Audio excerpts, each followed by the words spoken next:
안녕하세요. 칼빈 신학 교수 남상봉 목사입니다.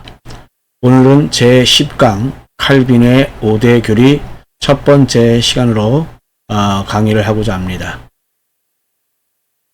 제3장 칼빈의 5대 교리 제1절 인간의 전적 타락과 무능력에 대해서 공부하고자 합니다.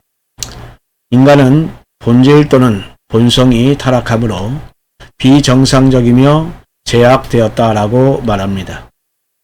인류 전체가 죄의 영향을 받았습니다. 인간은 타락으로 인하여 육체적 또는 영적의 모든 부분에 학대되어 죄가 인간의 마음과 의지와 모든 기능에 영향을 주고 있습니다. 그러므로 자연인은 부패의 결과로 인하여 아무런 영적인 선도 행할 수 없게 된 상태에 놓여진 무능력한 인간이 된 것입니다.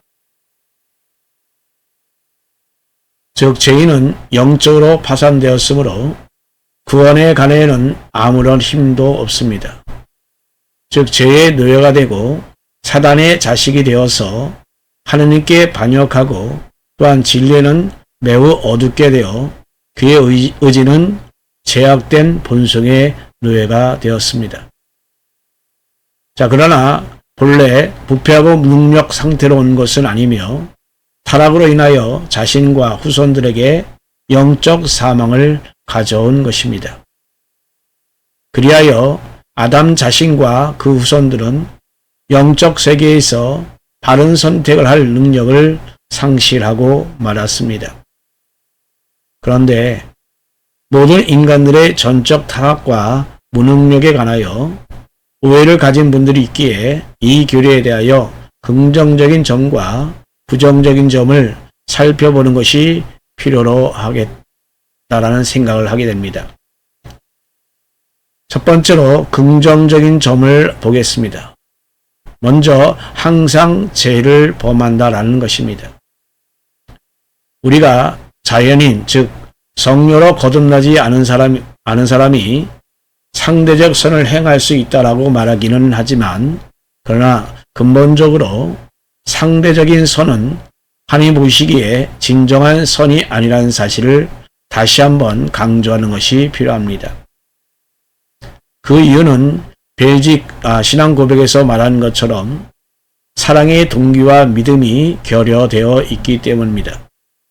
요컨대 상대적 선은 근본적이고 가장 심오한 의미에서 볼 때에 죄나 악과 다를 바 없다라고 하는 것입니다. 이렇듯 전적 타락은 자연인은 결코 근본적 의미에서 하나님을 기쁘시게 하는 선을 행할 수 없고 다만 항상 악을 행하고 있음을 의미합니다. 우리는 창세기 6장 5절에서 사람의 악함이 세상에 관여하고 그 마음의 생각의 모든 계획이 항상 악할 뿐이라 라는 말씀을 보게 됩니다. 여기서 이 악함이란 그 표현을 주의 깊게 우리가 한번 살펴보고자 합니다. 그 악함이란 정말 막중한 것입니다. 즉 악함이 사람의 가장 깊숙한 곳까지 침투했습니다. 사람의 마음이나 그 마음의 생각에 뿐만 아니라 그 마음의 생각의 모든 계획에까지도 침투하였습니다. 성경에 의하면 이토록 마음 깊숙한 곳이 항상 악하고 또한 늘 그래 왔다라고 하는 것입니다. 창세기 8장 21절 말씀에는 이 상태가 어려서부터 성숙할 때까지 그러하다라고 말합니다. 이에 에레미야 선자는 만물보다 거짓되고 심히 부패한 것은 마음이라 라고 말씀합니다. 유명한 그리스도인들의 증거는 바로 에레미야의 말씀과 일치합니다. 심지어는 인격적으로 그리스도인이 되어 보다 나은 것을 깨달은 사람들까지도 자신의 마음이 얼마나 위선적이요 또한 악하고 부패한 자에 대한 놀라움을 금치 못합니다. 시편에서도 부패함을 어린 아이들까지 적용시키고 있습니다. 보라, 내가 죄악 중에 출생하였으며 모친이 죄 중에 나를 잉태하였나이다 라는 시편 51편 5절 말씀은 바로 성적 결합 자체가 악하다고 하는 의미가 아니라 이것은 아담의 타락으로 인하여 잉태 또는 갓 출생한 아이도 죄로 오염되었음을 가리키고 있는 것입니다. 그러므로 부패는 내포적이라기보다는 외연적인 것입니다. 사람은 가능한 모든 죄를 범하는 것도 아니고 최악의 죄를 범하는 것도 아니며 어느 정도의 상대적 선을 행할 수도 있습니다만 사람이 행한 모든 것은 다 죄악된 것일 뿐입니다. 사람은 정말로 하나님을 기쁘시게 하는 일을 단 한 가지도 행하지도 못하며 또한 행할 수도 없습니다. 두 번째로 소극적이며 전적 무능력에 대해서 살펴보자 합니다. 전적 타락을 달리 설명하는 방법은 전적 무능력이라고 표현하게 됩니다. 사실상 많은 사람들은 전적 타락이란 말보다 이 용어를 더 좋아하고 있는데 이것은 바로 전적 타락이란 용어가 사람이 극도로 부패해졌음을 생각하게 한다라는 이유 때문입니다. 자, 그러나 전적 무능력이란 용어는 너무나 부정적인 관점에서 나왔습니다. 이 용어는 인간의 죄악됨을 적극적인 면에서보다는 결핍으로 간점을 암시하고 있습니다. 그러나 이 용어는 선을 행하고 깨닫고 이해함에 있어서 인간의 무능력을 이끌어내므로 매우 유익합니다. 자, 이제 다음 세 가지 관점에서 인간의 무능력을 살펴보고자 합니다. 먼저 인간은 선을 행할 수가 없습니다. 벨직 신앙 고백서는 매우 성경적으로 자연인의 진정한 선을 행함에서의 무능력을 선포합니다. 또한 도르트 신조도 역시 모든 인간들은 구원에 합당한 선에서 무능하다라고 고백하며 성경적인 입장을 취하고 있습니다. 그래서 첫 번째, 중생치 못한 자는 진정한 삶을 행할 수 없는 도덕적 무능력자인 것입니다. 예수님께서는 이렇게 물으셨습니다. 가시나무에서 포도를 또는 엉겅퀴에서 무화과를 따겠느냐라고 말합니다. 예수님은 이에 스스로 이렇게 답하셨습니다. 좋은 나무마다 아름다운 열매를 맺고 못된 나무가 나쁜 열매를 맺나니 좋은 나무가 나쁜 열매를 맺을 수 없고 못된 나무가 아름다운 열매를 맺을 수 없느니라는 마태복음 7장 17절 18절에서 말씀하고 있습니다. 즉 말하자면 중생치 못한 자는 진정한 선을 행할 수 없다라고 하는 것입니다. 예수님께서는 그리스도인 생활의 은밀한 것, 즉 그리스도의 내주하심을 말씀해 주셨습니다. 즉 예수님은 포도나무와 그 가지를 비유로 사용하신 것입니다. 이렇듯 예수님은 선행할 수 없음을 말씀하시면서 가지가 포도나무에 붙어 있지 아니하면 절로 가시를 맺을 수 없음 같이 너희도 내 안에 있지 아니하면 그러하리라. 나를 떠나서는 너희가 아무것도 할 수 없음이라 라고 요한복음 15장 4절에서 5절에서 말씀하고 있습니다. 자, 이것은 전적 무능력을 말씀해 주시는 것입니다.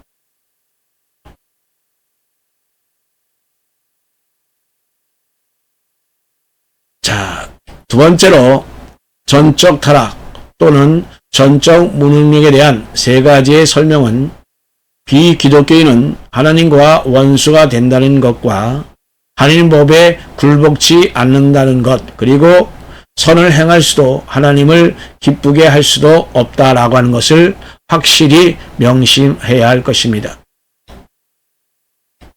두 번째로 인간은 자신 스스로가 선을 깨달을 수 없다라고 하는 것입니다. 즉 인간은 스스로 선을 행할 수 없을 뿐만 아니라 또한 선을 깨달을 수도 없습니다. 인간은 한쪽 눈을 불러 태워버린 사이크로스처럼 앞을 보지 못합니다. 예를 들어서 누디아는 바울 사도가 빌립보 강가에서 귀수를 전파하는 것을 들었습니다. 그러나 주님께서 그의 마음을 열어주신 이후에라야 바울 사도의 전하는 그 말씀에 주의를 기울일 수 있었습니다. 그때까지 그의 총명은 가려져 있었던 것입니다. 이렇듯 사도 바울은 에베소의 이방인들에게도 이러한 표현을 사용했습니다. 즉 바울 사도는 또 다른 비유를 사용하여 그의 마음이 수건에 가리어 진리를 보지 못했다라고 했습니다. 그렇지만 하나님께서는 그의 심령을 열어주심에 누디아는 바울 사도의 전파하는 그 복음을 받아들일 수가 있었던 것입니다. 자, 또한 예수님께서는 유대인들에게 이적을 행하셨고 복음을 전파하셨지만 그들은 예수님을 신랄했다라고 하는 것입니다. 즉 예수님은 어찌하여 내 말을 깨닫지 못하느냐라고 물으신 다음에 이에 답변을 하시기를 이는 내 말을 들을 줄을 알지 못함이니라 라고 말씀하셨습니다. 자, 이렇듯 분명 그 유대인들은 그대의 육체적 귀를 가지고 예수님을 말씀을 들었습니다. 자, 그러나 예수님께서는 그들의 영적인 귀에 대고 말씀하셨던 것입니다. 자, 그래서 예수님은 다른 곳에서 말씀하시기를 너희가 듣기는 들어도 깨닫지 못할 것이요 보기는 보아도 알지 못하리라 라고 말씀하신 것입니다. 바울 사도는 또한 십자가에 대한 말씀을 하고 있습니다. 기독교 핵심적인 메시지에 멸망으로 향하는 자들에게는 미련한 것이다 라고 말씀하고 있습니다. 저 인간들이 자기 자신의 지혜로는 하나님을 알지 못한다 라고 하는 것입니다. 만일에 인간들이 자신의 지혜로 하나님을 알 수 있다라고 한다면 다수의 지혜로운 사람들은 다 그리스도인이 되었을 것입니다. 자, 그러나 실제로는 그렇지가 않습니다. 명석한 지혜를 가진 자들이 오히려 기독교를 받아들이지 못하는 이유가 있습니다. 그것은 바로 그들이 중생하지 못한 이상 모든 마음들이 다 가리워져 있기 때문입니다. 자, 그래서 바울 사도는 육에 속한 사람은 하나님의 성령의 일을 받지 아니하나니 저에게 미련함을 보이며 또한 깨닫지도 못하나니 이런 일은 영적으로야 분별하비니라 라는 고린도전서 2장 14절에서 말씀하고 있습니다. 즉 성령이 없이는 아무도 하나님에 관한 것들을 깨달을 수 없다라고 하는 것입니다. 또한 세 번째로 인간은 선을 바랄 수가 없습니다.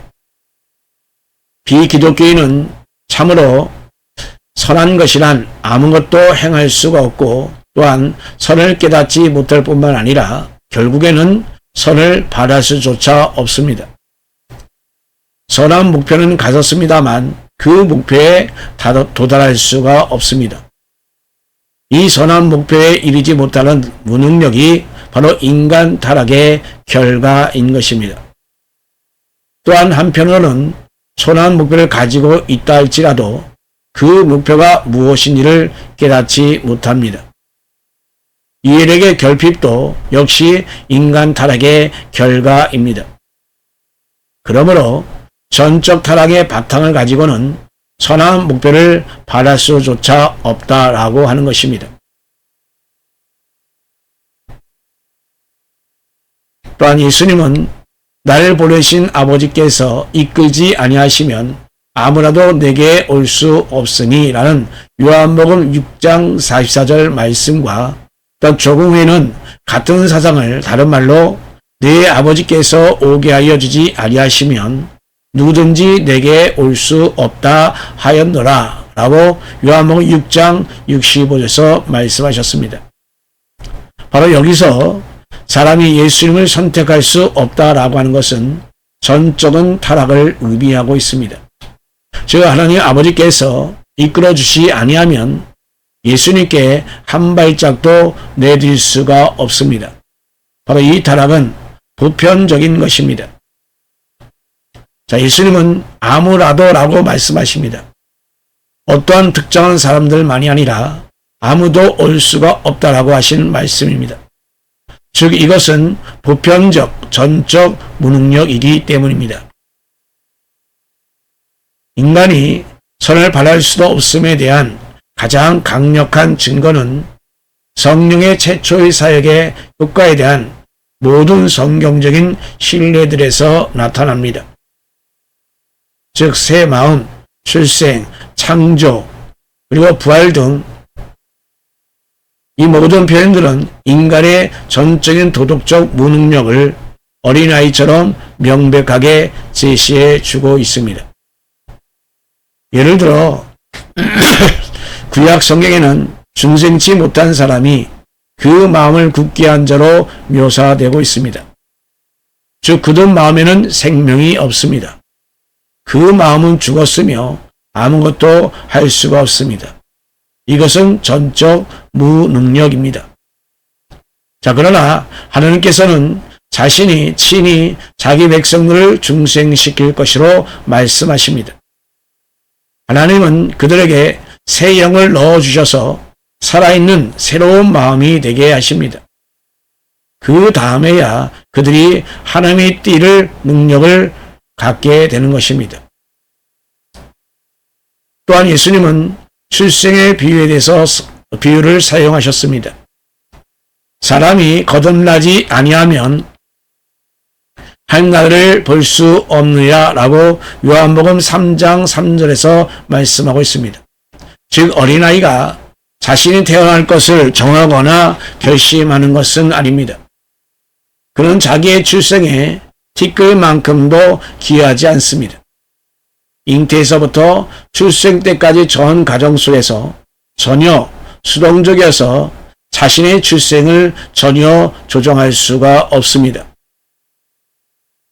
이와 마찬가지로 불신자는 자신의 그 거듭남을 향하여 단 한 발짝도 옮겨놓지 못합니다. 즉 에베소 2장 1절 말씀처럼 허물과 죄로 죽었던 자들은 오직 성령으로 중생되어야만 한다라고 말씀하고 있는 것입니다.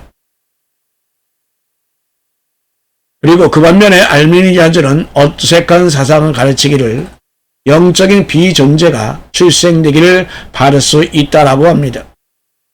즉 그리스도를 믿어 거듭날 수가 있다라고 하는 것입니다. 자, 그러나 비존재란 존재하지 않습니다. 따라서 그리스도께 나아가려고 바랄 수가 전혀 없습니다.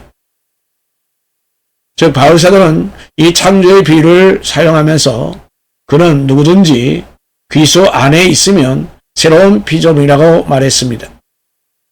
즉 비존재는 스스로가 생겨날 수가 없다라고 하는 것입니다.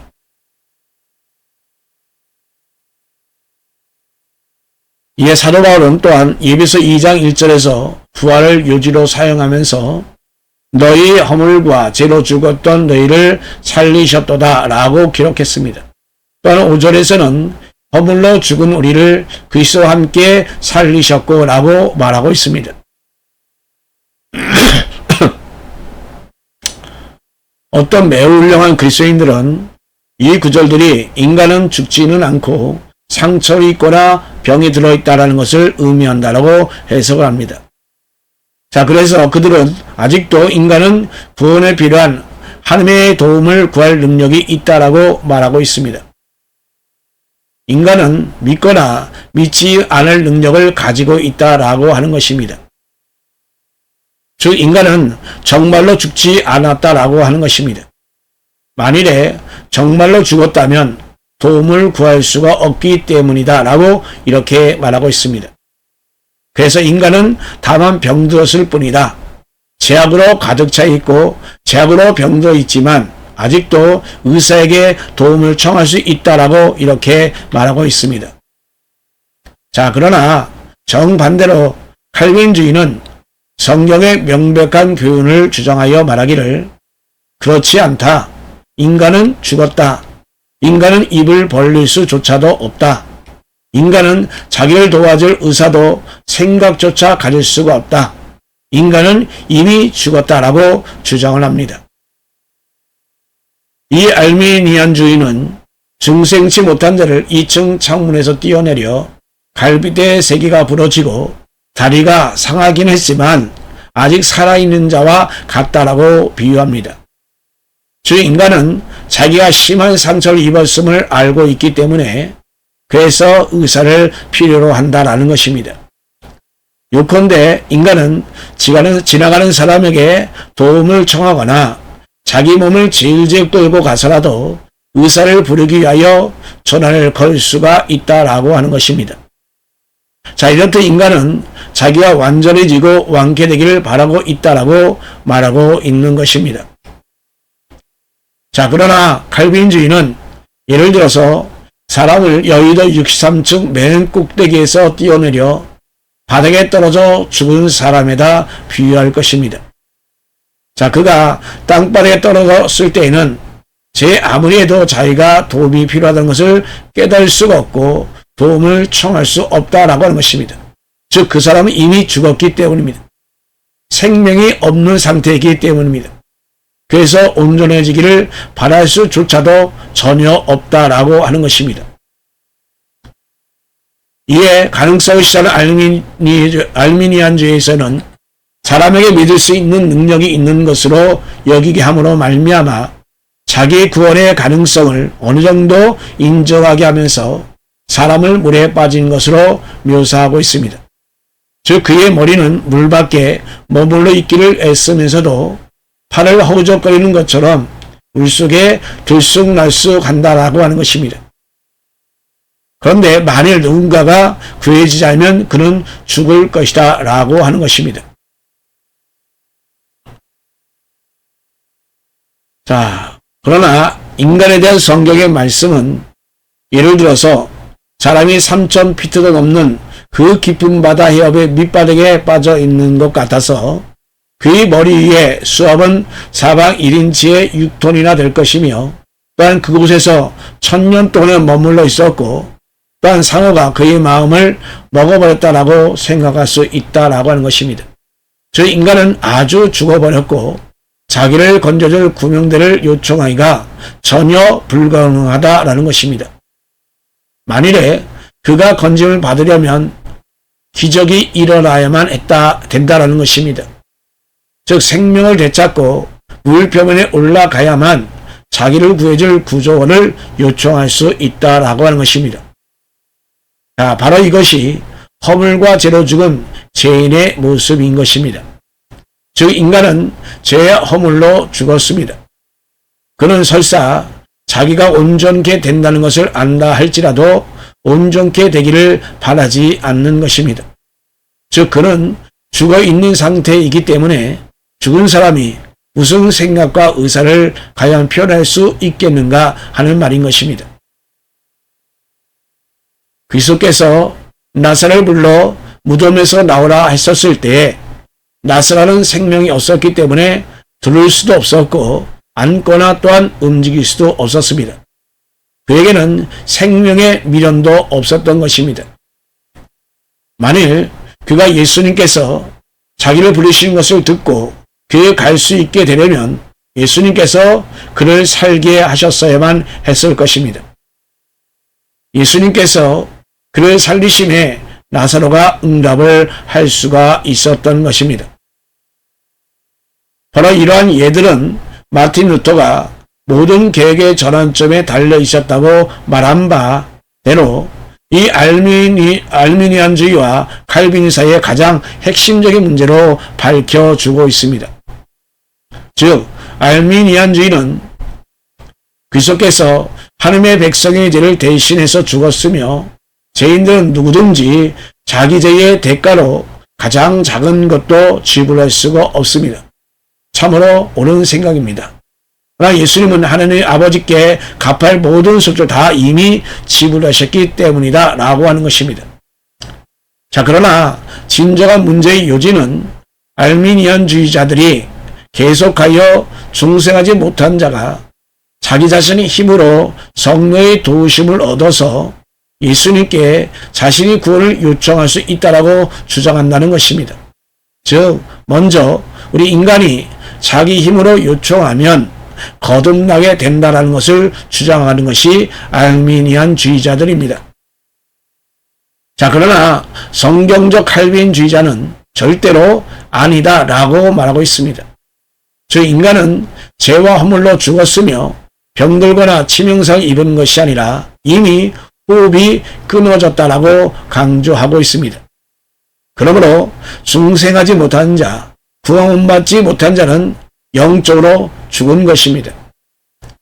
하나님께서 그들의 마음을 부드러운 마음으로 변화시켜 주시거나 또는 영적으로 살려주시 아니하면 결코 도움을 요청할 수가 없는 것입니다.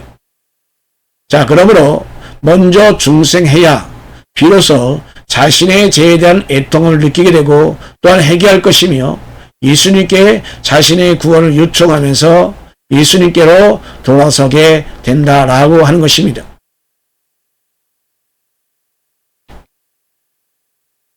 그리고 우리가 믿는 하나님은 바로 구속과 신앙이 유일하신 조성자인가 하는 것입니다.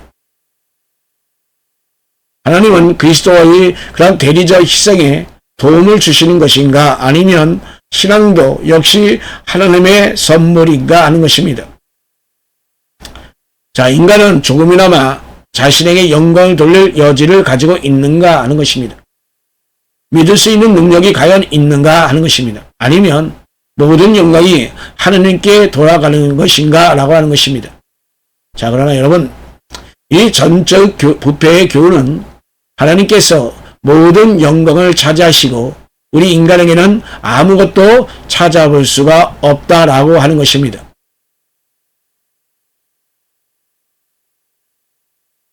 두 번째로 부정적인 점에 대해서 살펴보고자 합니다. 먼저 완전한 타락이 아니다라고 하는 것입니다. 때때로 타락이라는 말은 전적인이란 말과 서로 복합되어서 인간은 극도로 악하여 마치 마귀처럼 오직 죄악만을 범하는 것 같은 인상을 줍니다. 그러나 전적인 타락은 완전한 타락과 차이가 있다라고 하는 것입니다.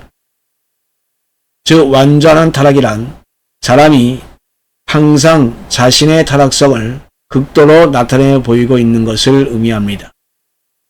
이러한 사람들은 생각, 말, 행위가 모두 다 죄악될 뿐만 아니라 할 수만 있다면 악만을 행합니다. 자, 그러나 전적으로 타락했다라고 하는 것은 사람이 내면적으로 악한 것을 의미하지 않고 외면적으로 악한 것을 의미한다라고 합니다. 자, 그러나 사람이 악한 죄를 범할 수 없다는 것이 아니라 바로 행한 것 모두가 악하다고 하는 것을 의미합니다. 죄악은 사람의 영혼의 모든 능력과 생활의 모든 영역에 있어서 스며들고 있기 때문에 사람은 선한 것을 단 한 가지도 행할 수 없다라고 하는 것입니다.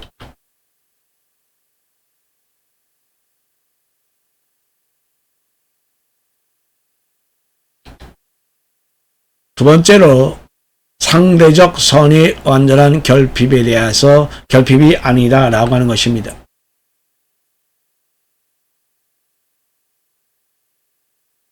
중생하지 못한 자가 극도로 악한 죄를 범하지 않았음과 또한 온갖 모든 죄를 범하지 않았음이 사실일 뿐만 아니라 어느 정도 선을 행할 수 있는 능력이 있다는 것도 역시 사실입니다. 라고 보는 것입니다. 바로 이때 선이란 용어는 바르게 행해질 것을 전제한다 라고 하는 것입니다. 그리고 하이델베르그 요리문답은 선을 분명히 정의해 주고 있습니다. 자, 그러면 무엇이 선행인가라는 그 질문에 대해서 답에서 요리문답은 오직 참 믿음에서 시작하여 하나님의 법을 따르고 하나님의 영광을 향한 것이다 라고 답을 하고 있습니다. 자, 그러므로 이 요리문답에 의하면 진정한 선행에는 세 가지 요소, 즉 참된 믿음, 하나님의 율법과의 일치, 또한 올바른 동기로 구성이 됩니다. 반면에 상대적 선행은 참된 믿음에서 우러나오거나 하나님의 영광을 목표로 하지 않더라도 외부적 형태만으로 구성될 수 있다라고 합니다. 따라서 비기독교인도 상대적인 선행을 행할 수도 있고 심지어는 그 성품 자체가 전혀 부패한 경우에도 상대적인 선을 행할 수 있다라고 하는 것입니다. 가령 예를 들어서 한 불신자가 은행에서 5,000달러를 도적질한 다음에 칭찬받기 위하여 적집사살을 위해서 1,000달러짜리 수표를 끊어주는 경우가 있다고 합시다. 겉으로 볼 때 하나님의 법과 일치하지만 그 행위는 믿음에서 나오지 않았고 하나님께 영광을 올리고자 하는 동기가 없었기 때문에 제약된 것입니다. 이것은 단지 상대적인 선행에 불과하다라고 하는 것입니다. 이렇듯 이 예명적 행위는 사랑의 계명을 지키고 있었습니다만 그 자신은 삼위일체 하나님을 믿지 않았고 또한 하나님을 향하여 영광을 돌려주고자 하는 올바른 동기가 없었기 때문에 그의 행위는 진정한 선이다라고 불릴 수 없는 것이며 다만 상대적인 의미에서만 선이다라고 할 수가 있다라고 하는 것입니다. 이렇게 상대적 선의 다른 신뢰를 들어보면 전쟁터에서 수류탄에 자신의 몸을 던져 자기의 전우를 구한 용기와 사랑에서 모범적인 비기독교인 병사를 예로 또한 들 수가 있을 것입니다. 그 외에 여러 가지 많은 예를 들 수 있습니다만 그러나 이 모든 어떤 경우라도 선행에 필요 불가별한 두 요소가 빠져 있음을 보게 됩니다. 즉 예수 그리스도를 믿는 것과 또한 삼위 하나님께 영광을 돌리는 것을 동기로 삼는 것이 빠져 있습니다. 그러므로 이러한 것들은 진정한 선행이라기보다는 상대적인 선행이다라고 불러야만 마땅한 것입니다. 또한 성경은 상대적 선의 신뢰들을 제시하고 있습니다. 구약은 그 예로서 예후, 요아스, 아마샤, 이세 왕을 말하고 있습니다. 이들은 엄밀한 의미에서 보면 하나님을 두려워하지 않다가 버림을 받았습니다. 그렇지만 하나님께서는 예후에게 네가 나보기에 정직한 일을 행하되 잘 행하여 하였은즉 네 자손이 이스라엘 왕위를 이어 4대를 지나리라 라고 말씀하셨습니다. 자, 이렇게 성경은 요아스를 가리켜서 여호와 보시기에 정직히 행하였다라고 말씀하셨습니다.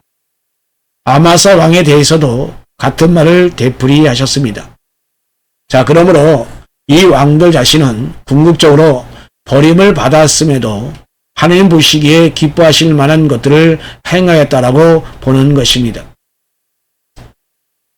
또한 신약에 보면 버림을 받은 자도 선을 행하였다라는 사실이 그리스도께서 제자들에게 자기 친구들만 사랑하지 말고 원수들까지 사랑하라고 명하신 그 경우에서 자세하게 언급되고 있습니다. 그러나 이 말씀은 역시도 그들이 진정한 선을 행했다는 의미로 볼 것이 아니라 상대적 선을 행했다는 의미로 봐야 할 것이다 라고 하는 것입니다.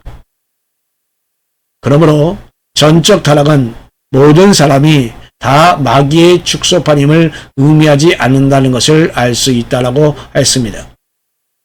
사실상 사람들은 범할 수 있는 모든 죄를 다 범하거나 항상 가장 악한 것만을 행하는 것도 역시 아니었습니다. 그러므로 우리는 사람들이 어느 정도 상대적 선을 행할 수 있다는 것을 알 수 있습니다. 거듭나지 못한 자들에게 있어서 악을 제재하실 뿐만 아니라 이러한 상대적인 선을 행할 수 있도록 해주는 하나님의 일반 은총의 역사로 인하여 우리가 하나님께 용납되어질 수 있다라는 것이 얼마나 감사한 일입니까? 라고 결론 짓고 있습니다. 이 모든 점을 우리가 긍정적으로 고려하고 있는 것입니다. 그러나 한편에서 볼 때에 전혀 살아나지 못한 상태에서 전적 타락이기 때문에 상대적 선이나 의는 인본주의 선에서 가능한 것이며 신본주의자로서는 용납하지 않는 주장으로밖에 볼 수가 없습니다. 궁극적으로 타락자가 가진 것이 선에 속한다고 한다면 그리스도의 죽음과 부활과 성령을 통한 중생을 불신앙하는 것밖에 되지 않는 것입니다. 그리고 예수님께서 이 세상에 오셔서 자기 백성을 저희 죄에서 구원하시려는 하나님의 예정과 역사심을 폐하게 하려는 발상으로 볼 수밖에 없는 것입니다.